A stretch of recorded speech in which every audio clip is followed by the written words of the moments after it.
Hello everyone, welcome to अध्ययन अध्यापन। मैं निभा आप सभी का बहुत बहुत स्वागत करती हूं और आशा करती हूं कि आप सभी शिक्षकगण सुखी व स्वस्थ होंगे। बात करेंगे विशिष्ट शिक्षक नियुक्ति 2025 की, जिसका आप लोग बेसब्री से कर रहे हैं इंतजार। तो यहां पर हम लोग बात करेंगे सक्षमता पास शिक्षक जिनकी काउंसलिंग हो चुकी है, ऐसे में किस तिथि से योगदान करना उनके लिए फ़ायदेमंद होगा।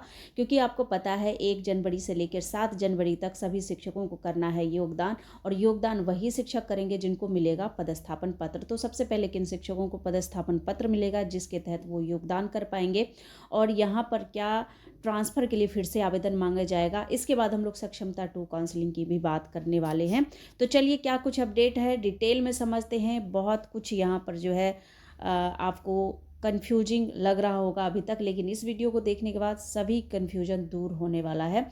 तो चलिए हम लोग देखते हैं एक एक करके सभी अपडेट को। तो चलिए हम लोग सभी महत्वपूर्ण बिंदुओं पर चर्चा कर लेते हैं, जिससे सभी कन्फ्यूजन एक एक करके दूर हो जाए। तो यहाँ पर अगर हम बात करें कि विशिष्ट शिक्षक को 1 से 7 जनवरी तक स्कूल में देना है योगदान, तो ऐसे में अगर विशिष्ट शिक्षक का अगर अनुमानित वेतन चेंज क्या होगा अगर वो 1/1/2025 को योगदान करता है, और अगर 2/1 से लेके 7/1/2025 तक योगदान देता है, तब उसकी सैलरी में क्या कुछ फ़र्क आने वाला है, क्या घटेगा क्या बढ़ेगा, ये हम जानेंगे। तो देखिए यहाँ पर सबसे पहली बात, आप योगदान तभी देंगे जब आपको पदस्थापन पत्र मिलेगा। क्योंकि जिला शिक्षा विभाग जो है वो बीआरसी को पदस्थापन पत्र भेज रहा है, और ये बीआरसी आपको क्या करेगा, पदस्थापन पत्र भेजेगा। जिस तिथि को आपको योगदान देना है वो डेट वहाँ पर मेंशन होगा। तो ऐसे में आप 1 तारीख को दें, 2 को दें, 3 को, 4 को, 5 को, 6 को या 7 को, आपको तो तभी योगदान देना है जिस डेट का मेंशन होगा आपके पदस्थापन पत्र में। तो यहाँ पर पदस्थापन पत्र जैसे ही मिलता है तो आपको पता चल जाएगा कि आप किस डेट को योगदान दें। ऐसे में तो भीड़ इकट्ठी हो जाएगी, जो वहाँ की व्यवस्था है वो अस्त व्यस्त हो सकती है। तो ये बहुत सारी जो अफवाहें हैं उससे बच कर के आप लोग यहाँ पर क्या करेंगे, पदस्थापन पत्र का इंतज़ार करेंगे। जिस डेट का वहाँ पर मेंशन होगा पदस्थापन पत्र में, उस डेट को आप जाएंगे योगदान करने के लिए। अच्छा, सैलरी में कोई यहाँ पर जो है चेंजेस देखने को मिलेगा क्या? 1 तारीख को आप अगर योगदान देते हैं, मान लीजिए पदस्थापन पत्र में 1 जनवरी का डेट है, तो क्या आपकी सैलरी कम हो जाएगी? और अगर जिनका 2, 3, 4, 5, 6, 7 को अगर योगदान देते तो क्या उनकी सैलरी बढ़ी हुई नज़र आएगी? तो ऐसा कुछ भी नहीं है। व्यवस्था में संतुलन बनाए रखने के लिए ऐसा कुछ भी नहीं होगा। कहीं भी आपने नहीं सुना होगा कि ऐसा कुछ यहाँ पर देखने को मिलता है। तो यहाँ पर आप किसी भी डेट को आप योगदान देते हैं तो आपकी जो सैलरी है ना, उसमें कोई परिवर्तन नहीं आएगा। सबकी सैलरी यहाँ पर जो है व्यवस्था के अनुसार जो नियमित सैलरी है वही होगी। जो विशिष्ट शिक्षक बनने के बाद आप लोगों की सैलरी बनेगी वही दी जाएगी। तो यहाँ पर कुछ भी चेंजेस देखने को नहीं मिलेगा, ठीक है। तो पदस्थापन पत्र कब मिलेगा? तो आपको अब देखिए आज यहाँ पर 29 दिसंबर है, 1 से आप लोगों को योगदान देना है। तो जिनका 1 या 2 को होगा तो उनका जल्द ही पदस्थापन पत्र प्राप्त हो जाएगा। तो उसका करना है आपको क्या, इंतज़ार। और जैसे ही कुछ अपडेट आता है बिल्कुल आप लोगों को बताया जाएगा, तो आप इस चैनल से जुड़ सकते हैं। इसके बाद देखिए यहाँ पर बीआरसी के माध्यम से संबंधित शिक्षकों को पदस्थापन पत्र दिया जाएगा, ठीक है।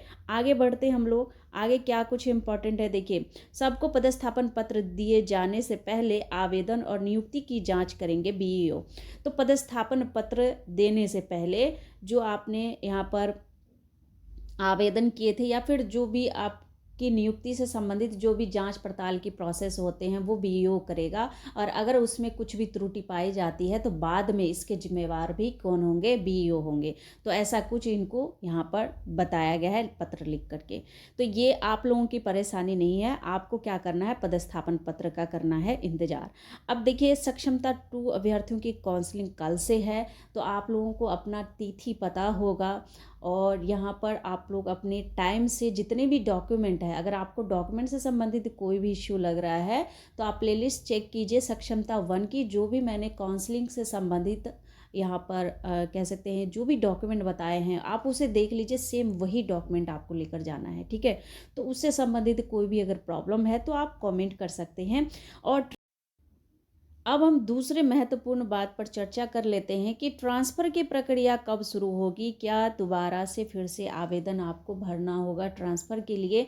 क्योंकि इससे पहले आप ऑलरेडी 2 बार आवेदन कर चुके हैं। एक बार जो आवेदन आपने किया था वो आपका निरस्त हो गया। दोबारा से 7 कैटेगरीज़ में शिक्षकों को बाँटा गया, जिन शिक्षकों से इनको आवेदन लेना था। तो आप लोगों ने आवेदन दिया, अब ट्रांसफ़र कब से शुरू होगा, ये क्वेश्चन लगातार शिक्षकों के द्वारा किया जा रहा है। तो देखिए, यहाँ पर पहले सभी शिक्षकों से योगदान लिया जाएगा। योगदान करवा लेने के बाद वह स्वतः ही नियोजित शिक्षक के पद से विरमित समझे जाएंगे और इसके बाद सब जो आपका ट्रांसफ़र का प्रोसेस है वो शुरू हो जाएगा। जैसे ही सभी सक्षमता पास शिक्षक विशिष्ट शिक्षक के तौर पर नियुक्त हो जाते हैं तो उसके बाद ट्रांसफ़र की जो प्रक्रिया है वो शुरू हो जाएगी। तो जो भी शिक्षक ट्रांसफ़र के लिए इंतज़ार कर रहे हैं, जिन्होंने आवेदन दिया है, उनका ट्रांसफ़र बहुत जल्द होने वाला है। आप कह सकते हैं तो 7 जनवरी तक आप सभी विशिष्ट शिक्षक बन जाएंगे और इसके बाद जो है ट्रांसफ़र का जो प्रोसेस है वो स्टार्ट हो जाएगा। सभी शिक्षक वहीं योगदान देंगे जहां वर्तमान में अभी वो कार्य कर रहे हैं। तो कुल मिलाकर ये महत्वपूर्ण अपडेट है। इसके अलावा कोई भी महत्वपूर्ण अपडेट आता है तो बिल्कुल आप लोगों तक पहुंच जाएगा। तो इसीलिए इस चैनल को आप सब्सक्राइब कर लीजिए, क्योंकि यहाँ पर आपको सभी सही और सटीक जानकारी ही दी जाती है। तो मिलती हूँ अगले अपडेट में, तब तक आप लोग अपना ख्याल रखिए। Thank you and thanks for watching.